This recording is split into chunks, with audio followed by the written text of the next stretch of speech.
माझे नाव राहुल. मी कॉलेजच्या शेवटच्या वर्षाला होतो. अभ्यासाचा कंटाळा आला की मी कॉलेजच्या मोठ्या आणि शांत लायब्ररीमध्ये जाऊन बसायचो. तिथे पुस्तकांचा सुगंध मला शांतता मिळायची. एक दिवशी नेहमीप्रमाणे लायब्ररीच्या शेवटच्या कोपऱ्यात बसून मी एक कादंबरी वाचत होतो. अचानक माझ्यासमोरच्या खुर्चीवर एक मुलगी येऊन बसली. तिचे नाव होतं समृद्धी. ती सायन्स शाखेची होती. तिचे लांबसडक केस, डोळ्यावरचा हलका चष्मा आणि हातात जडजुडी पुस्तके. ती पाहताच क्षणी एखाद्या अप्सरेसारखी वाटली. तिने हळूच पुस्तकातून डोके वर काढून माझ्याकडे पाहिलं आणि एक गोड हसू दिली. लायब्ररीच्या शांततेत माझा हृदयाचा ठोका मात्र खूप जोरात वाढले होते. ज्याच्याशी ओळख नसतानाही ते आपल्याशी वाटू लागतात. त्यानंतर रोज आमची एकच वेळ ठरली होती. आम्ही दोघेही त्याच कोपऱ्यात समोरासमोर बसायचो. लायब्ररीत शांतता राखायची असल्याने आम्हाला मोठ्याने बोलता येत नव्हतं. म्हणून आमचा संवाद नजरेतून आणि छोट्याशा चिठ्ठी लिहून सुरू झाला. मी एका कागदाच्या कपाट्यावर लिहायचो, आज खूप सुंदर दिसत आहेस. ती चिठ्ठी वाचू लाजून हसायची आणि खाली लिहायची, अभ्यास कर नाहीतर नापास होतील. एक दिवशी लायब्ररी बंद व्हायला आली होती आणि बाहेर खूप कडक ऊन होता. लायब्ररीच्या बाहेर येताच ती म्हणाली, राहुल, आज कॅन्टीनमध्ये चहा पिणार का माझ्यासोबत? तिने पहिल्यांदाच माझं नाव घेतली होती. तिचा तो मधुर आवाज ऐकून मी लगेच होकार दिला. कॅन्टीनच्या चहाच्या कपासोबत आमच्यातली मैत्री नवीन सुरुवात झाली.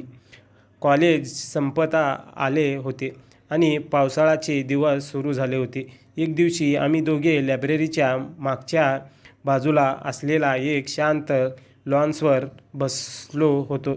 अचानक मुसळधार पाऊस सुरू झाला. लपण्यासाठी आम्ही तिथे जवळ असलेला एक जुन्या विंग्याच्या शेडखाली गेलो. पावसाचे तुषार आमच्या अंगावर उडत होता. समृद्धी थंडीने थोडी कुडकुडत होती. मी माझे जॅकेट काढून तिच्या खांद्यावर टाकलो. तिने माझ्याकडे पाहिलं. तिच्या डोळ्यात एक वेगळीच ओढ होती. थँक्यू राहुल, ती हळूच म्हणाली आणि माझ्या जवळ आली. तिच्या ओले केसांसुगंध मला वेड लावत होता. मी न राहून तिचा हात हातात घेतला. तिचा हात खूप मऊ आणि उबदार होते. आम्ही एकमेकांच्या अगदी जवळ आलो होतो. मी हळूच तिचा ओठ माझ्या ओठांवर टेकवले.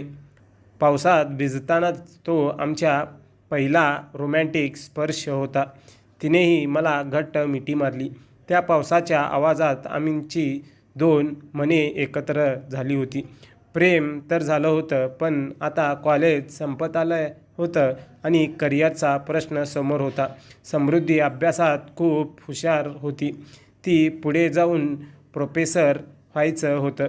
मी मात्र अभ्यासात थोडा कच्चा होतो. एक दिवशी समृद्धी मला म्हणाली, राहुल, माझ्या तुझ्यावर खूप प्रेम आहे, पण मला असं जोडीदार हवा आहे जो आयुष्यात स्वतःच्या पायावर उभा असेल.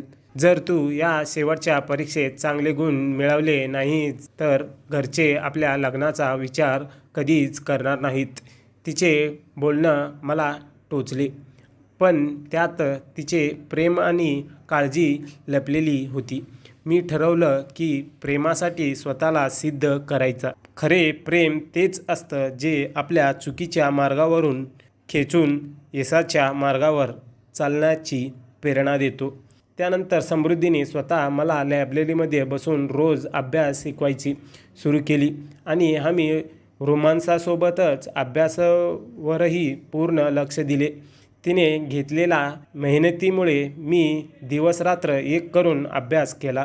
शेवट परीक्षा निकाल लागला. समृद्धी कॉलेजमध्ये पहिला आली होती आणि तिच्या मार्गदर्शनामुळे मलाही माझ्या आयुष्यातले सर्वोच्च गुण फर्स्ट क्लास मिळाला होता. केच नाही तर कॉलेजमध्ये कॅम्पस इंटरव्ह्यूमध्ये मला एक चांगला कंपनीत नोकरीही मिळाली होती. नोकरीचे पत्र हातात येताच मी धावत लायब्ररीच्या त्याच कोपऱ्यात गेलो जिथे समृद्धी बसली होती. मी ते पत्र तिच्या हातात ठेवलं. तिच्या डोळ्यात आनंदाचे पाणी आले. मी गुडघ्यावर बसून तिला विचारलं, माझ्या आयुष्याची लायब्ररी बनशील का, जिथे मी रोज फक्त तुलाच वाचत राहीन. तिने हसून मला होकार दिली. काही महिन्यानंतर आमचं घरच्यांच्या संमतीने आमचे लग्न झालं. कॉलेजचे प्रेम हे केवळ फिरण्यापुरते मर्यादित न ठेवता जर एकमेकांना करिअरमध्ये साथ दिली तर ते प्रेम आयुष्यभराचा एक सुंदर नात्यात बदलू शकतो. धन्यवाद. ही कथा आवडली असेल तर लाईक करा आणि चॅनलला सबस्क्राईब नक्की करा. पुढील भागाच्या नोटिफिकेशनसाठी बेल आयकॉन क्लिक नक्की करा. जय महाराष्ट्र.